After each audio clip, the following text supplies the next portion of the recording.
আল্লাহর কোরআনুল কারীমের বিরুদ্ধে যারা করে তাদের গুণও আছে 9টা। জোরে কোন কয়টা? কত জোরে কোন? আর কোরআনুল কারীমের খেদমত যারা করে তাদের গুণ আছে হলো 7টা। এই 7 আর 9 দুইটা বাড়লো কেন? 1 নম্বর যারা কোরআন বিরোধী, যারা কোরআনের বিরোধিতা করে তারাই হলো জারজ। জারজ বোঝেন? হারামজাদা যাক কয় বাংলা ওয়াজ এলাকায় হারামজাদা বোঝেন না? তোর বাপের ঠিক নাই, ঠিক কিনা? কথা বুঝছেন আমার? 1 নম্বরে কোরআনুল কারীমের যারা বিরোধিতা করে তারা হলো জারজ। যারা কি আওয়াজ দেন? কোরআনুল কারীম বলছে ওয়ামান আহসানু কাওলাম মিম্মান দাআ ইলাল্লাহ। আল্লাহু আকবার। সেই ব্যক্তির চাইতে উত্তম আর কে হতে পারে যে মানুষকে আল্লাহর পথে ডাকে? সুবহানাল্লাহ, সুবহানাল্লাহ। সবচাইতে উত্তম আর ওই মানুষটার চাইতে কেউ হতে পারবে না যে মানুষকে আল্লাহর পথে ডাকে। এই ব্যক্তি উত্তম। যেরকম সুবহানাল্লাহ। ভাইরা আমার, বন্ধুরা আমার, আল্লাহর ঘর মসজিদ নির্মাণ করলেন ও বন্ধুগণ। এরপরে নূহ আলাইহিস সালামের প্লাবন হলো। নূহ আলাইহিস সালামের প্লাবন হওয়ার পরে মসজিদটা বালু দিয়ে ঢেকে গেল, বালির নিচে পড়ে গেল। আল্লাহ রাব্বুল আলামিন হযরত ইব্রাহিম আলাইহিস সালামকে বললেন, ইব্রাহিম তুমি আমার ঘর মসজিদ পূর্ণ নির্মাণ করো। জোরে কোন সুবহানাল্লাহ। ভালো করে শোনেন, মুসলমানদের জাতির পিতার নাম কি? ইব্রাহিম আলাইহিস সালাম। এতে কোনো সন্দেহ আছে? আবার কবে কেউ যদি অন্য দিকে যান যে জাতির পিতা হলো বঙ্গবন্ধু শেখ মুজিবুর রহমান, এটা মুসলমানদের না, এটা হলো বাঙালি জাতির পিতা। যেরকম ঠিক কিনা? মুসলমানদের জাতির পিতাকে কোরআনুল কারীমকে যদি জিজ্ঞাসা করি, আল্লাহকে জিজ্ঞাসা করি, আল্লাহ গো মুসলমানদের জাতির পিতা যে ইব্রাহিম, তার দলিল কি? আল্লাহ রাব্বুল আলামিন বলেন মিল্লাত আবিকুম ইব্রাহিম হুয়া সাম্মাকুমুল মুসলিমিন। জোরে কোন আল্লাহু আকবার। মুসলমানদের জাতির পিতা হলেন হযরত ইব্রাহিম আলাইহিস সালাম। ইব্রাহিম আলাইহিস সালাম তার পুত্র ইসমাইলকে নিয়ে আল্লাহর ঘর মসজিদ নির্মাণ শুরু করে দিলেন। আমার ভাইরা, মসজিদ যখন নির্মাণ শুরু করতেছেন, মসজিদ নির্মাণ করতেছেন, আল্লাহর নবী হযরতে ইব্রাহিম আলাইহিস সালামের পুত্র ঈসা আলাইহিস সালাম ডাক দিয়ে বলেন, আব্বু এই পাথরটা আল্লাহ আল্লাহ জিকির করে। সুবহানাল্লাহ ধরে বলেন, এই পাথরটা আল্লাহ আল্লাহ জিকির করে, আল্লাহ আল্লাহ জিকির করে, এই পাথরটা নেন।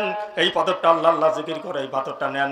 ওই পাথরটা নিয়ে আল্লাহর নবী ইব্রাহিম আলাইহিস সালাম যখন কাবার চত্বরে লাগিয়ে দেয়, আলটিমেটলি পাথরগুলি লেগে যায়। যেরকম সুবহানাল্লাহ।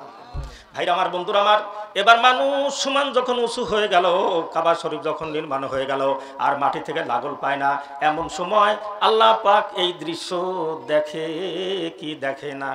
কথা কম। এই যে মসজিদ নির্মাণ করতেছেন আল্লাহ নবী ইব্রাহিম, আল্লাহ দেখে কি দেখে না? আল্লাহ পাক দেখতেছেন আমার বন্ধু ইব্রাহিম তো আর লাগল পায় না।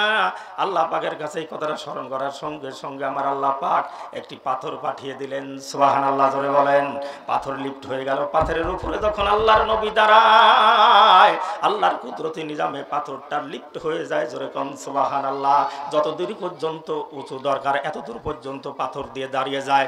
আজও যারা হজে গেছেন কাবা শরীফের পাশে, ওখানে ওই ইব্রাহিমের পদচিহ্ন পাথরটা গ্লাস দিয়ে ঘেরা আছে, ওটাকে মাকামে ইব্রাহিম বলা হয়। ওই জায়গায় কোনো বান্দা যদি দাঁড়িয়ে 2 রাকাত নামাজ আদায় করে, আল্লাহ রাব্বুল আলামিন ওই বান্দার দোয়া সঙ্গে সঙ্গে কবুল করে নেন। ভাইরা আমার, বন্ধুরা আমার, আপনারা এখানে হাজী সাহেব আছেন নাকি 2-1 জন? কোন সালে? আরেকজন আছে ওই যে। ও মাশাআল্লাহ, জাযাকাল্লাহ, বারাকাল্লাহ। আমার ভাইরা 17, 18 যাই যান, 22 যান, 24 যান, 25 যান, আরো যাবেন। দোয়া করি আল্লাহ সকলকে হজ করার তৌফিক দান করুক। জোরে বলেন আমিন। আর ইচ্ছা আছে না? মনে ইচ্ছা আছে না? স্বাদ আছে না? যাবেন, অবশ্যই যাবেন। আল্লাহ পাক যাওয়ার তৌফিক দান করুক। জোরে বলেন আমিন। আমি যে জিনিসটা বোঝাতে চাইলাম, এইটা হলো মসজিদ। এই মসজিদ যখন হয়ে গেল নির্মাণ, কিছু বালি, কিছু সুরতি, কিছু খোয়া বেঁচে গেল। আল্লাহ রাব্বুল আলামিনকে ডাক দেয়া বলেন, আল্লাহ গো কিছু বালি, কিছু সুরতি, কিছু খোয়া বেঁচে গেছে, এগুলি কি করব? আল্লাহ রাব্বুল আলামিন বললেন, বন্ধুরে ওই পাথরগুলি আপনি ছিটায় দেন। এই পাথরগুলি জমিনে যেই জায়গায় পড়বে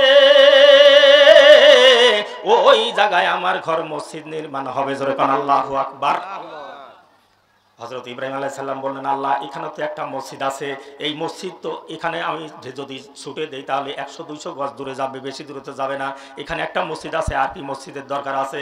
আল্লাহ পাক জানিয়ে দিলেন, বন্ধু রে এই পাথরগুলি ছিটা দেওয়ার দায়িত্ব হলো আপনার, আর এই পাথরগুলি আমি আল্লাহ পাক তামাম দুনিয়ায় পৌঁছে দেওয়ার মালিক আমি আল্লাহ। ধরে কোন আল্লাহু আকবার। যেই জায়গায় এই পাথরগুলি পড়বে কিয়ামত পর্যন্ত যত মসজিদ নির্মাণ হবে, আপনি নিঃসন্দেহে বুঝে নেবেন ওই জায়গায় কাবা শরীফের কুচি পাথরের অংশ আছে। জোরে কোন ঠিক কি না? আপনাদের এই পশ্চিম পাড়া এই মসজিদ কি আজ থেকে 30 বছর আগে ছিল না? একটা ছিল, ঠিক কি না? তাহলে এখানে অবশ্যই কাবা শরীফের অংশ আছে না নাই? কথা বলেন না কেন? আছে না নাই? আর নিঃসন্দেহে আছে। আমার ভাইরা, যত মসজিদ নির্মাণ হবে আপনারা নিঃসন্দেহে বুঝে নেবেন ওখানে কাবার অংশ আছে। আল্লাহ বুঝার তৌফিক দান করুক, জোরে কোন আমিন। এইবার আসেন, মসজিদ নির্মাণ যখন হয়ে গেল, অনেক বড় লম্বা চড়া ঘটনা। এইবার যখন কাবা শরীফ নির্মাণ হয়ে গেল, কমপ্লিটলি হয়ে গেল, এইবার আল্লাহ রাব্বুল আলামিন বলেন, বন্ধু রে আপনি আজান দেন। কি আজান দেন? কি দেন? আজান দেন। এই আজান নামাজের আজান, কথা কন না কে? এই নামাজের আজান না, ভালো করে শোনেন, এটা হলো হজের আজান। এই আজান যারা শুনেছেন, এই আজানের জবাব যারা দিয়েছেন, যত রুহু এর জবাব দিয়েছেন, ওই মানুষটা একবার যদি জবাব দেন তাহলে একবার ওনার হজ নসিব হবে। যদি 2 বার দেন 2 বার যাবে, 10 বার দিলে 10 বার যাবে, 100 বার যদি দেয় ওই লোকটা 100 বার আল্লাহর বাইতুল্লাহ জিয়ারতে যাবে।